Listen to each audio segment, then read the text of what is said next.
maanta waa maalin weyn gudoomiyaha cusub waxaan leenahay soo dhawow dalka iyo dadka kii wuxuu qabtaa Allah ka dhigo aad baan ugu faraxsanahay haddaanu nahay magaalada baran soo dhawow baan ku leenahay soo dhawow aad iyo aad baan waxaan ugu hambaleynaynaa gudoomiyaha cusub ee baarlamaanka dawladda Puntland waxaan leenahay haddaan nahay dhalinyarada gobolka khaasatan degmada baran aad iyo aad baan kugu hambaleynaynaa waan soo dhaweynaynaa waxaan hal fariina insha Allah bismillaahi kariin baahida gobolka oo hore u socotay xukuumadda horumarka ka midka inuu xoog saaro barnaamijkii wadada Eldaahir Ergaabo aad iyo aad baan kugu soo dhaweynaynaa bismillaahir rahmaanir rahiim waan soo dhaweynaynaa gudoomiyaha cusub ee golaha wakiilada Puntland hogaan soo daahay waqtigiisa yimi oo ku haboon yahay assalaamu calaykum bismillaahir rahmaanir rahiim aad baan soo dhaweynaynaa gudoomiyaha baarlamaanka Puntland mudane Abwaan Cabdirashiid Yuusuf Jibriil waxa weeye nin karti iyo firfircooni badan aan hubno haddaanu nahay dhalinyarada iyo aqoonyahanka gobolka Sanaag inuu qaban karo shaqada booskana ku haboon yahay xaq gobolkana soo dhicin kara inuu yahay sidii nin loo wada hadlana u hadli kara waxna qaybsan kara aan ognahay baahiyaha gobolka ka jira iyo waxqabadka gobolka ka arkan ay ka muuqato iyo wuxuu gobolka ka qabtay annagaan faaninayn waxa uu qabtay dhib yihiin oo xaqiiqo yihiin oo la taaban karo koow iyo laba la oran karo waxaanu leenahay shaqada barta ka sii wad shaqada laba jibaar garabkaagaanu nahay mar walba oo kula shaqaynaa baran runtii waxaan hambaliyo iyo bogaadeen aan la soo koobi karin aan hawada u marinayaa naadeerkay aan marna saaxiibkay Abwaan Cabdirashiid Yuusuf Jibriil Cawl agaasimihii hore ee wasaaradda warfaafinta iyo wacyigelinta hidaha iyo dhaqanka madaxtooyada Puntland hadda xildhibaan mudanayaasha baarlamaanka Puntland ka ahaa maantana ku guuleystay xilka gudoomiyaha baarlamaanka dawladda Puntland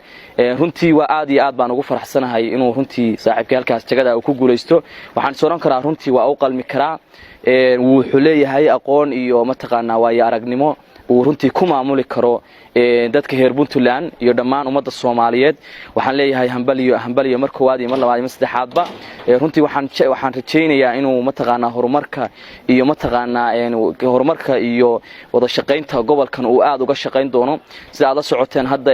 gudoomiyihii hore ee xilka hayay muddada 8 bilooda waxaa muuqanaysay habacsanaan iyo dib u dhac gobolada iyo mataqaanaa meelo kale oo badanba runtii waxaan isleeyahay jagadaas Abwaan Cabdirashiid Yuusuf Jibriil waa nin buuxin kara aad iyo aad baan ugu faraxsanahay runtii inuu maanta ku guuleysto gudoomiyaha baarlamaanka ee Puntland waxaan leeyahay hambaliyo dhammaan ummadda Soomaaliyeed waxaan leenahay hal la shaqeeyo dhalinyarada kulay gobolka Sanaag waa u diyaar inay la shaqeeyaan waana runtii arrin farxadeeda leh waa arrin runtii mataqaanaa farxadeeda leh maanta ma soo koobi karno shucuurteeda hadaan nahay dhalinyarada gobolka Sanaag aad iyo aad baan u salaamayaa runtii bahda saxaafadda oo runtii hadda halkan hadaacada daljir oo Maxamed Xasan Dhalo saaxiibkay oo runtii mar walba ka shaqeeya horumarka iyo tabinta wararka inuu halkan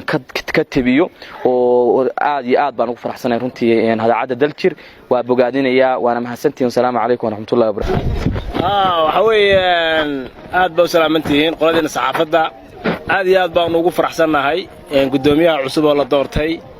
waa nin hawlkara weeye marka waxa weeye daawna reer Baramood waanu soo dhaweynaynaa gudoomiyaha xaqa Abwaan Cabdirashiid Yuusuf Jibriil hambaliyo waa nin xilka ka bixi kara aad baa maasantiin bismillaahir rahmaanir rahiim halkan waxaan ka salaamayaa dhammaan dawladda Puntland oo dhan oo madaxweynuhu mawlu yahay mudane Saciid Cabdullaahi Deni waxaan kaloo salaamayaa laamaha kale baarlamaanka oo mawlu yahay gudoomiyaha baarlamaanka mudane Cabdirashiid Yuusuf Jibriil oo ku guuleystay saaka waxaan leenahay hambaliyo soo dhawow gudoomiye dalkaaga iyo dadkaaga kii anfacan noqo dhammaan gobolada waa laga soo dhaweynayaa insha Allah waana lagula shaqeynayaa cid kastana waxaan u leenahay haday baarlamaan tahay iyo haday laamo kale tahay iyo haday ciidamo tahay iyo haday waxa kale tahay waa in la shaqeeyaa oo si dhab ah loo shaqeeyaa gudoomiyaha baarlamaanka oo la ilaashada sharcigana lagu ilaaliyaa assalaamu calaykum wa rahmatullaah Dalmar Media warar sugan iyo warbixino dheelitiran